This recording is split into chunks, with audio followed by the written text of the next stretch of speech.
In this video, guys, we're going to be stepping you through how to install the new F7 stereo kit in the 70 series Toyota Landcruiser. Now, this video is going to suit all the new and old model Landcruisers, everything with this style of dash in it, okay? If you have the new model, you're obviously going to have, or possibly will have, depending on your variant, steering wheel controls, reverse camera, and all the other things such as USB-Cs. But in the earlier model, you won't have that. But the installation method and the kit is going to be the same. There'll be a slightly different harness in the earlier model vehicles, okay? So we're doing the 2023 model today, but I'm going to show you the differences in the harness when we get to behind the stereo. But we're going to step you through how to mount this and how to pull the dash apart quickly, and also how to attach a reverse camera. So we're going to step you through that really quickly in the video. But first up, this is everything that's going to come in your kit. You're going to get the stereo itself, which is the new 9-inch slimline stereos with dual USB, camera inputs, RCA outputs, everything you need in a good stereo, wireless Apple CarPlay, Android Auto. I'll show you how that works in just a moment. Your mounting bracket, it's also going to come with the USB mounting clip. This little USB is going to mount into the dash. It's going to mount in the factory locations. I've already done one here. You normally have a blank here, so you can pull that blank out, and then you can put the USBs. So these two USBs will slide into that blank, and they'll press fit in, so you can use them all day, every day. And that will give you connection to the radio, also to charge your phones and everything you need like that. So I've already done it on this, but I'll step you through how to do that as I pull the dash out as well. We'll show you that.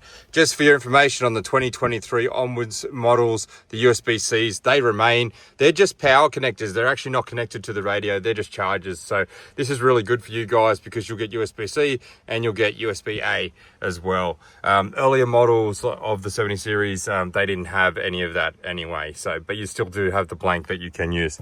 All right. So now we're going to pull apart the dash. I'm going to quickly show you what tools you're going to need.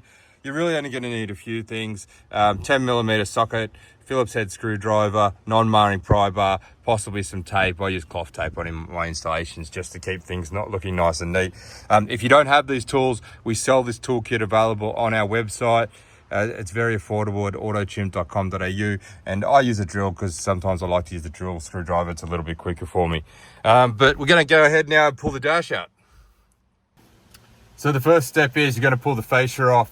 For this, I use the non-marring pry bar or my fingernails, depending on what you want to do. You're going to lever it just underneath the radio and pull it forward, just so you don't damage anything. And as you pull up around the edges, just hold the clips and pull it forward. Once you've done that, there's two locking tabs on top of these little connectors. You can do the first one, turn the other one around, and you can see the bottom one, and you press those in and it pulls out. From there, you're going to grab the 10mm socket, and there's two bolts on the top, two bolts on the bottom. You're going to put it in anti-clockwise and pull the radio out. You're going to go around and do all four. Once you've undone those bolts, you're just going to pull the stereo out, pull it forward, and just pull all the locking tabs on all the connectors on the back of the radio. Same as the ones that you just did. Depending on what model 70 series, you'll have a different number of connectors, so don't worry if it's a bit different. From there, you're going to take the fascia plate and the mounting bracket, and you're going to piece these together quickly. On the back of these, you've got two bolts in the corner, 10mm, or also Phillips head screwdriver. You're just going to undo those quickly.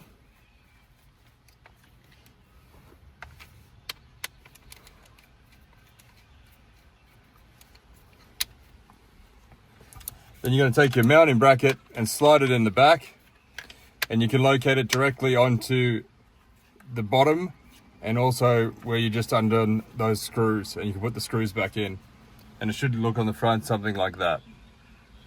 So you're just going to take those screws, return them to how you want it. There is a bit of play in the mounting, so you can move it a little bit in case you need to align it. It's done on purpose.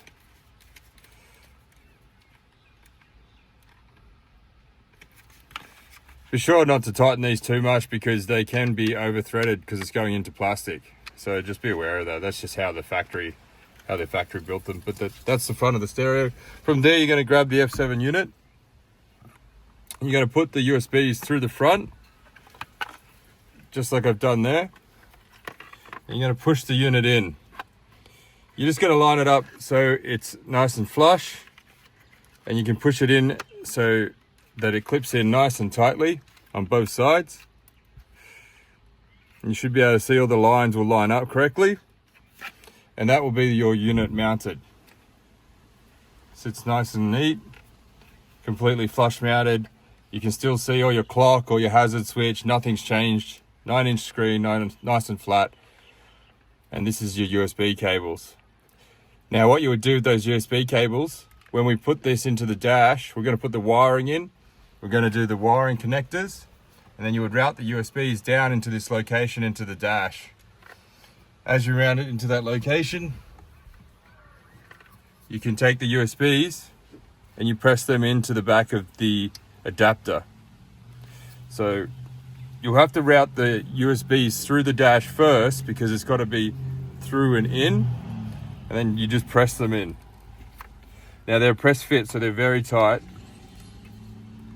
Press them in, and when you do both, just make sure you align them the same direction, and so you don't get them mixed up, because you'll be forever fumbling to go, like, do not do them upside down so they're different, because it'll look very odd and you'll get, every time you try and put it in, you won't get it right. So that's how you would do the USB mounts. And then just to show you here on the dash, this is how it will look when it's been mounted into the dash. So the next step is you're going to take the wiring harness and it's going to connect to the back of the radio. It's very simple and easy to use. There's only 3 connections that you're going to do on the back. You got the main power plug, the reverse camera input for those that have the reverse camera, and also the AM/FM radio. Very specific, you're just going to plug them straight in the back. You're going to untie it to give yourself a bit of room here. They just come with a cable tie sometimes around them, or elastic band. You're going to take the reverse camera input and you're going to put it to RCIN, which is reverse camera in. Okay, not video out, reverse camera in. And then you've got your AM/FM radio, and that's going to connect in as well.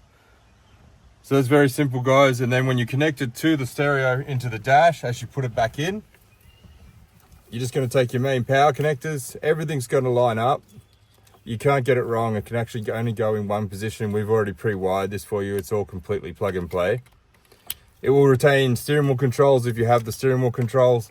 It will retain the reverse camera if you have the factory reverse camera or one of our reverse cameras, because we make them for these Toyotas. It'll actually retain all that through this loom that we've built. And that's how the connections would be made. Don't forget to put your hazard lights and your connectors back in before you push it into your dash.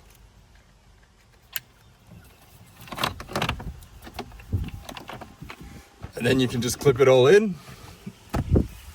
And there you go. You can turn it on. We've got the USBs hanging out at the moment because we haven't routed them, so I'm just going to show you how the installation would look.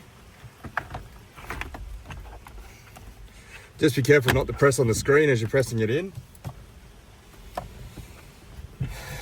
And that's what it would look like. That's the AutoChimp F7 kit. It's got wireless Apple CarPlay, Android Auto. We've got our camera switches on here at the moment, so this is the AutoChimp interface. So if you have those, they'll still remain intact. Oops, there we go. We were still booting up then when we had the cameras on, but it just shows you that the cameras will work straight away. If you have any of the AutoChimp camera interfaces that you bought for front and rears, they will still work with this unit, okay? So you'll just be able to use them through the front rear trailer. This is what the stereo itself will look like. You can hear the radio working now. I'll just turn it down. We've got another video on how to program the steering wheel controls if you do have the steering wheel controls. It's got Bluetooth, Apple CarPlay, Android Auto through wireless, dual USBs which you can use through the front and rear. You can also activate your reverse camera through the factory, through the buttons on the screen, as well as if you wanted to use the switches, if you already had the switching, that would still work. You've also got a few features up the top here. You can do adjustable brightness and you can change the images on the background and everything. We set these up for the 70 series, so they're all ready for Australia, ready to go. But that's the complete installation, guys. So just one last thing, if you have the earlier model, so anything pre-2023, your installation harness is going to look a little bit different. The only thing different is going to be this 24-pin plug, which is if you had the factory reverse camera, that would retain your factory reverse camera. So you've got one additional plug, whereas on the new series, it's already included in the other 5 plugs. Additionally, if you did want to run a reverse camera with our systems, they are built to plug and play in our reverse cameras. So our reverse cameras all come through like this, ready to go, with the 4-pin connectors. So that's the cable you would run from front to rear. And all our cameras come with an adapter, so you can connect it directly, plug and play. If you already have one of our cameras in the car, that's going to work. There's a power connector for it, so you don't need to find a wire power. It just connects straight in, and that's going to be your reverse wire. Okay, so this one here in the loom is if you have the factory reverse cameras, it will retain them for you. If you don't already have a reverse camera, you can get one from us and they'll plug and play into the loom. You don't have to wire those either. So that work's already done. So you can see here, that's connected. That would go to the reverse camera input. That would run to the rear of the car. And I'll just show you what the cameras would look like. We have all different types of cameras available, but for example, this is our bracket mount. This is our most popular one. That would be the camera, okay? And you just run that and mount that wherever you want. You can even use these as front cameras, rear cameras, because they can be mounted any direction, because they've got these 3 options where you can change the orientation of the video image from horizontal to vertical, whichever flipping you want. And they have built-in guidelines that you can turn on and off. So it makes them very versatile. And because they're plug and play, anyone can do it yourself at home anyway.